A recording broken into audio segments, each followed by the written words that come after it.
Good morning all of you. आज मैं आपको सोशल स्टडी के अंदर स्वामी विवेकानंद जी के बारे में विस्तार से बताऊंगा। उनकी क्या क्या राजनीतिक विचार थे, धार्मिक विचार और रामकृष्ण मिशन की स्थापना जैसी बातों को शामिल करूंगा। स्वामी विवेकानंद दर्जा भारत के अग्रणी पीढ़ी के संतों एवं समाज सुधारकों में शामिल किया जाता है। उनका जन्म बंगाल के महानगर कलकत्ता के सिमोलिया मोहल्ले में 12 जनवरी 1863 को हुआ। उनके पिता एक जाने माने वकील थे। उनकी माता उन्हें प्रारंभ में रामायण, महाभारत, गीता, पुराण आदि का अध्ययन कराया। अपने अध्ययन काल में ही वे एक सच्चे गुरु की तलाश में थे। अंततः उन्होंने स्वामी रामकृष्ण परमहंस को अपना गुरु बनाया। रामकृष्ण परमहंस जी उनके गुरु थे। 1893 विश्व धर्म सम्मेलन में भाग लेने के लिए शिकागो, अमेरिका में, यूएसए में, जहाँ पर उन्होंने अपनी विद्वता से सबको चकित कर दिया। 1897 उन्होंने कलकत्ता में रामकृष्ण मिशन की स्थापना की। 4 जुलाई 1902 को 39 वर्ष की आयु उनका निधन हो गया। स्वामी विवेकानंद जी धर्म को राजनीति का आधार मानते थे। उनका विचार था धर्म और राजनीति में गहरा संबंध है। स्वामी जी स्वतंत्रता को एक प्राकृतिक आधार मानते थे। उनकी समानता संबंधी विचार में पूर्ण आस्था थी। वह समाज विद्यमान किसी तरह के भेदभाव का कड़ा विरोध करते थे। उन्होंने अपने राजनीतिक विचारों के लिए अधिकारों के लिए संघर्ष करने पर बल नहीं दिया, बल्कि उन कर्तव्यों पर भी विशेष बल दिया कि व्यक्ति को अपने अधिकारों के साथ साथ कर्तव्य भी ध्यान देने चाहिए। समाज में पाई जाने वाली जाति प्रथा का कड़ा विरोध किया। अस्पृश्यता की प्रथा के कट्टर विरोधी थे। बहु विवाह प्रथा, बाल विवाह प्रथा, दहेज प्रथा, पर्दा प्रथा का विरोध किया उन्होंने, और त्याग और सेवा की धारणा पर काफ़ी बल दिया। स्वामी विवेकानंद जी वैदिक धर्म के अनुयायी थे। उनकी वेदांत या वैदिक धर्म में गहरी आस्था थी। वेदों विश्वास, वेदों की ओर चलो नारा था उनका। स्वामी जी धर्म और राजनीति गहरा संबंध मानते थे। उनके अनुसार राजनीति का आधार धर्म है। स्वामी जी ने अपने विचारों में धार्मिक सहिष्णुता का समर्थन किया।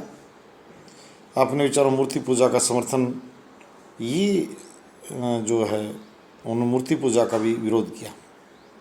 स्वामी जी ने मूर्ति पूजा का भी आंशिक समर्थन किया। मैं वैसे एकस्वरवादी तो नहीं कह सकता उनको, पर मूर्ति पूजा का मामले उनकी स्थिति एक प्रकार से ही कहा जाएगी, कहीं समर्थन कहीं विरोध, पर वो ज़्यादा विरोधी नहीं थे, एकस्वरवादी नहीं थे, वो करते थे पूजा।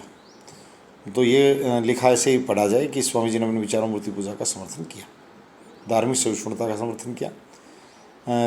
स्वामी विवेकानंद जी ने समाज में आर्थिक समानता का समर्थन किया। ज़्यादा इतनी असमानता नहीं हो, 13 लाख करोड़ और एक जून की रोटी ना, इतना असमानता नहीं होनी चाहिए। कहाँ से आ गई असमानता? ही अपने समाजवादी विचारों में निर्धन वर्ग के उत्थान का समर्थन करते थे। अपने विचारों में आर्थिक स्वतंत्रता का विरोध किया।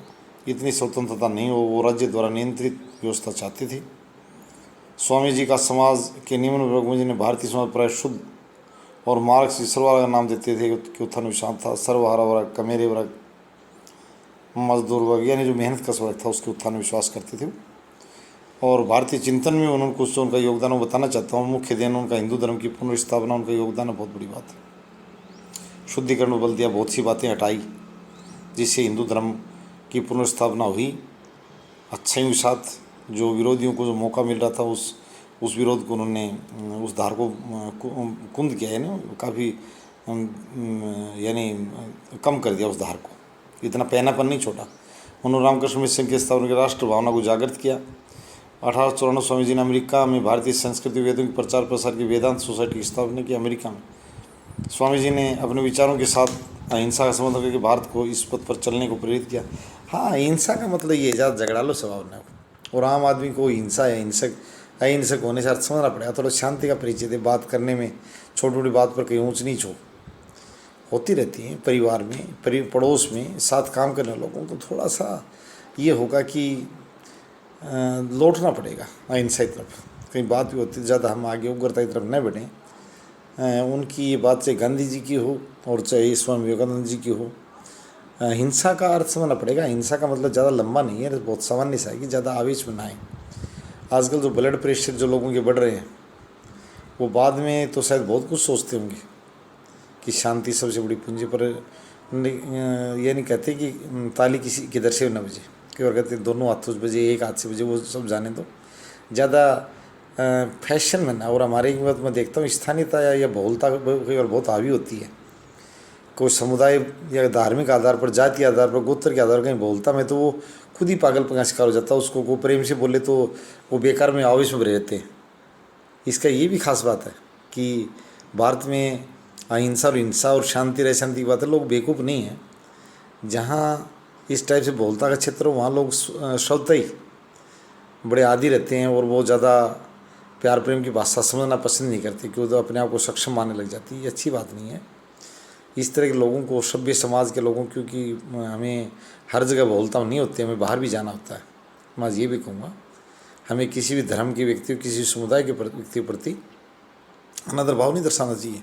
हम जो उनके बोलता हम जाते हो तो ये हम वहाँ भी अपेक्षा करते हैं कि अब ये लोग हमारे साथ अच्छा व्यवहार करें, तभी करेंगे जब हम उनसे अच्छा करें। तो ये बातें जो जाति और धार्मिक बोलता के आधार पर जो समाज में जगह जगह ग्रामीण क्षेत्र में और भी ज़्यादा और आंशिक शहरी क्षेत्र में देखने वाली, ये उचित बात नहीं है। मानव कहीं का भी हो, किसी भी समुदाय का हो, सभी का सम्मान है। किसी के प्रति हम गलत विचार न रखें और तभी अहिंसा का वातावरण बनेगा समाज में, प्यार प्रेम का। रामकृष्ण मिशन की स्थापना पर मैं कहूँगा स्वामी विवेकानंद ने सुप्त हिंदू समाज में नवचेतना पैदा करने निश्चय किया और समाज में विद्यमान विभिन्न कुप्रथाओं विरुद्ध जोरदार आवाज़ उठाई, आज भी उठाएं।